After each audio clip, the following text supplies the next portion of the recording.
มื้อนี้สิพามาเบิ่งวิธีการหุงข้าวโดยการใช้กระทะหุงเด้อจ้ะเพื่อนๆใช้ไม้ฟืนเนาะทางภาคใต้บ้านข่อยเพิ่นสิใช้ไม้ฟืนหุงกับกระทะแบบนี้แหละจ้ะฝนก็ตกแห้งคักพี่น้องเอ้ยเพื่อนๆอาจสิสงสัยว่าเจ้าคือเว้าอีสานกันมาทางภาคใต้พอดีว่าข่อยเป็นคนอีสานเด้อพี่น้องแต่ว่าข่อยมาอยู่จังหวัดระนองนี่30 กว่าปีแล้วเนาะมื้อนี้ก็มีโอกาสมาช่วยงานเพื่อนบ้านเนาะจ้ะก็เป็นแม่ของเพื่อนเนาะก็มาซอยงานสีดำล่ะจ้ะอันนี้ก็จะเป็นแผนกของผู้ชายเพิ่นสิหุงข้าวเนาะจ้ะส่วนมากอยู่ภาคใต้นี่อยู่อำเภอกับปือแล้วจ้ะจังหวัดระนองเนาะสิมีแต่ผู้ชายเนาะหุงข้าวถ้าเป็นการเป็นงานเนาะส่วนมากผู้หญิงก็จะทำกับข้าวส่วนหุงข้าวนี่ก็สิเป็นผู้ชายเนาะจ้ะอันนี้เพิ่นก็ซอยกันหลายคนเนาะข้าวถังนึงเพิ่นก็สิหุงกระทะนึงล่ะจ้ะเพื่อนๆเพิ่นเก่งเนาะจ้ะเพิ่นมีวิธีการหุงของเพิ่นอยู่ว่าเฮ็ดแบบใดเนาะมีกำหนดกฎเกณฑ์ตอนที่เพิ่นหุงก็บ่ได้มาทายให้เบิ่งเนาะนี่จ้ะเพิ่นสิตักเอาข้าวออกจนหมดซะก่อนเนาะแล้วก็จังสิทางภาคใต้เพิ่นเอิ้นว่าข้าวดังแม่พี่น้องข้าวติดก้นกระทะเพิ่นเอิ้นข้าวดังเนาะอันนี้เพิ่นสิเอาน้ำซอสนี่มาใส่เนาะมันก็แล้วแต่สูตรไผบ่คือกันเนาะบางคนเพิ่นก็สิใส่น้ำมันราดข้างๆกระทะบางคนก็จะใช้น้ำกะทิสดเนาะบางคนก็จะโรยด้วยรสดีเนาะจะแล้วแต่ว่าเพิ่นสิมักแบบใดเนาะ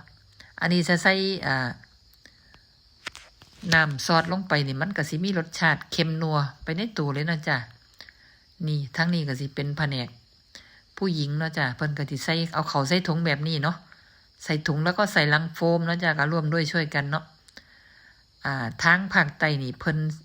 มีงานสีดำนี่เพิ่นสิบ่ได้พิมพ์ซองแจกคือทั้งภาคอีสานนะจ้ะบ้านเก่าแม่นั้นอยู่จังหวัดชัยภูมิ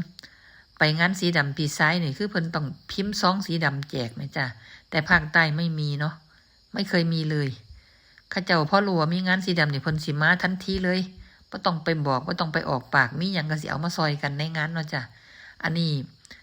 เขาบ่ทันได้แซะเนาะเขาดังเนาะในกระทะที่ว่าโรยซอสไปเมื่อกี้เพิ่นก็สิกลับพริกซ้ายพริกขวาเนาะพริกให้มันแห้งให้มันติดกระทะแม่พี่น้องให้มันออกมาเหลืองๆงามๆแหมนี่ยังแสะบ่ทันได้เนาะจ้ะมันยังแสะไม่ออกมันบ่ติดก้นกระทะแสะบ่ออกนี่เพิ่นพยายามแสะอยู่มันแสะบ่ออกเดี๋ยวเพิ่นก็สิเพิ่มไฟหน่อยนึงเพิ่นว่าไฟร้อนบ่พอว่าซั่นปิดฝาไว้อีกสักพักนึงก่อนจ้ะนี่เพิ่มไฟเข้าไปมันสิได้แสะออกง่ายๆเนาะสิมีเหลืองสีเหลืองน่ากินเนาะจ้ะรอบนี้เอาจริงแล้วกับแม่นั้นก็มีโอกาสได้มาซอยงานเพิ่นมื้อนี้ก็เป็นมื้อขึ้นแรกเนาะจ้ะเพิ่นก็สิไว้เป็นอาทิตย์นึงพุ่นล่ะก็เลยได้มีโอกาสมาถ่ายทำให้เพื่อนๆได้เห็นเนาะเพื่อนๆทางภาคอีสานบางคนอาจสิบ่รู้จักอาจสิบ่เคยเห็นเนาะจ้ะ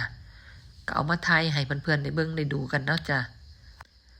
ประเพณีแต่ละภาคแต่ละพื้นที่ก็บ่คือกันเนาะจ้ะเอามาแบ่งปันให้เพื่อนๆได้รับรู้ได้ชมนํกันเนาะ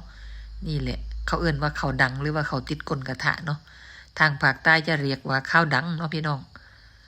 หอมเลยพี่น้องเดี๋ยวก็สิเอาไปแจกจ่ายเพื่อนๆให้ได้กินน้ำกันเหมือนทุกคนนั่นล่ะนี่เพิ่นกำลังแสะเห็นบ่หน้าตาเหลืองเป็นตะกินบ่พี่น้องถ้าเอาไข่มันตีใส่คือสิเป็นตะกินเนาะแม่นั้นว่าเนาะเอาถาดมาให้เพิ่นใส่เพิ่นก็บ่ใส่เพิ่นใส่จานมานะนี่จะเสร็จไปแล้ว1 จาน2 จานมาเด้อไผสิกินน้ำบัดนี้